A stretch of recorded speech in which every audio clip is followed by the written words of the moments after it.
পররাষ্ট্রমন্ত্রী খলিলুর রহমান জাতিসংঘের সাধারণ পরিষদের সভাপতি হলেও পদে বহাল থাকবেন। তবে কোনো ভারপ্রাপ্ত মন্ত্রী দায়িত্ব পালন করবেন কিনা সেই সিদ্ধান্ত নেবেন প্রধানমন্ত্রী। সকালে পররাষ্ট্র মন্ত্রণালয়ে ব্রিফিংয়ে কথা জানান প্রতিমন্ত্রী শামা ওবায়দ। ওসমান হাদির হত্যা নিয়ে মমতা ব্যানার্জির মন্তব্য প্রসঙ্গে তিনি বলেন, পশ্চিমবঙ্গে পরাজিত প্রার্থীর বক্তব্যকে গুরুত্ব দিচ্ছে না ঢাকা।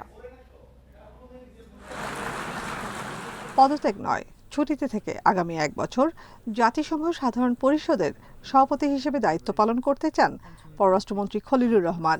সংস্থাটির 81তম অধিবেশনের সব কাজেই শতভাগ সম্পৃক্ত থাকার লক্ষ্য তার।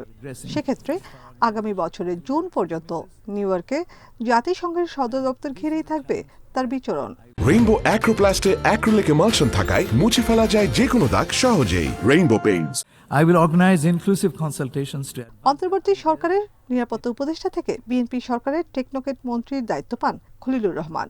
দীর্ঘ সময় তার অনুপস্থিতিতে মন্ত্রণালয়ের কর্মকাণ্ড কিভাবে পরিচালিত হবে সে প্রশ্ন ছিল প্রতিমন্ত্রীর কাছে। উত্তরে শামা ওবায়দ জানান, ছুটি বা ভারপ্রাপ্ত মন্ত্রীর বিষয়ে সিদ্ধান্ত নেবেন সরকার প্রধান। ওনার ডেডিকেটেডলি ওনার এই কাজটি করতে হয়, তাহলে ওনাকে সময়টা দিতেই হবে ওখানে। বাট দ্যাট ডাজন্ট মিন যে উনি পররাষ্ট্রমন্ত্রী থাকতে পারবেন না। সো ওখানে এটা মাননীয় প্রধানমন্ত্রীর সিদ্ধান্ত। পররাষ্ট্র মন্ত্রণালয় কিভাবে চলবে সেটা উনি সিদ্ধান্ত নেবেন, সমস্যা নেই। দায়িত্বটা কি আপনার উপর আসতে পারে?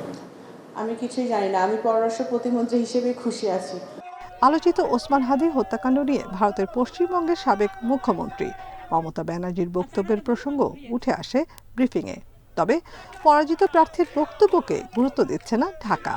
আরেকটা দেশে নির্বাচন হয়েছে, সেই দেশে একটা পরাজিত হয়েছে, সেই পরাজিত একজন নেতা একটা কথা বলেছে। That is not our matter to discuss. এখন যদি ভারত সরকার যদি এখন বাংলাদেশকে হাদির হত্যার ব্যাপারে কিছু বলে, অবশ্যই যিনি হেরে গেছেন তিনি বলছেন ওনাদের সরকারকে উদ্দেশ্য করে। এ হত্যা মামলায় সুষ্ঠু বিচার নিশ্চিতে সরকার প্রতিশ্রুতিবদ্ধ। এজন্য দিল্লির সাথে সরাসরি কূটনৈতিক তৎপরতা চালিয়ে যাচ্ছে সংশ্লিষ্ট মন্ত্রণালয়। কালপিটদেরকে ফেরত আনতে হয়, তাদেরকে কিন্তু আমার ভারত সরকারের সাথে কূটনৈতিক সম্পর্কের মাধ্যমে আমার ফেরত আনতে হবে, এবং সেগুলো কিন্তু আমরা কাজ করছি খুবই সিরিয়াসলি, এবং এটা কিন্তু এগিয়েছে, বেশ ভালো এগিয়েছে। তো সুতরাং আমরা ওই দিকে আগাতে চাই। হ্যাঁ, তা এখন সেটা যদি বাংলাদেশের সাথে যদি তারা কোনো কথা বলে, তখন সেটা আমরা দেখব। এ সময় প্রধানমন্ত্রীর দ্বিপাক্ষিক সফর প্রসঙ্গে প্রতিমন্ত্রী জানান, চলতি মাসে তার মালয়েশিয়া বা চীন যাওয়ার বিষয়টি এখনো চূড়ান্ত হয়নি। Nafiza Dubla, independent news, Dhaka.